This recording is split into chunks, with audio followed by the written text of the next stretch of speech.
Let's talk about one of my favorite royal tiaras, but also why I'm slightly nervous that we will never see it again. One of Queen Elizabeth II's most iconic pieces of royal jewelry was this tiara right here. But it was actually made for Queen Elizabeth's grandmother, Queen Mary. Yes, Mary the Magpie, the reason that the British jewelry collection is so large today. The tiara was a wedding gift for Mary of Teck when she came over to marry the future King George V.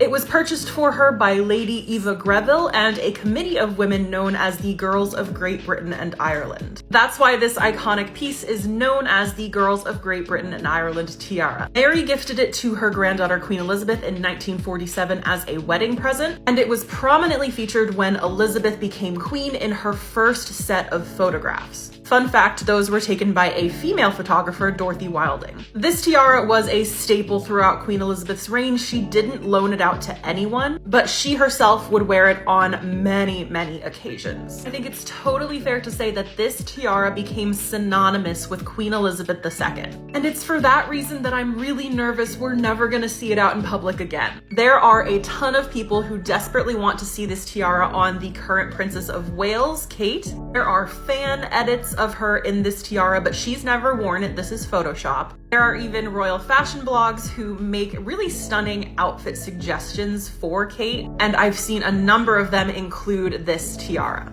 Before the coronation rolled around this year and before it became clear that no tiaras were going to be worn, no, I'm not salty at all. It's been months, I'm fine. That was the one that most people wanted to see on Kate. And the reasoning there, I think, is pretty solid. This tiara to us is synonymous with queen, which actually means that the more likely person, if this tiara is gonna go out in public again, would be Camilla, who would be wearing it. But can't you imagine the uproar in the public if Camilla is the one who debuts Queen Elizabeth's signature tiara once again? I think we can all agree it would just get people talking about how inadequate she is compared to Queen Elizabeth. That's not the conversation they want us to have.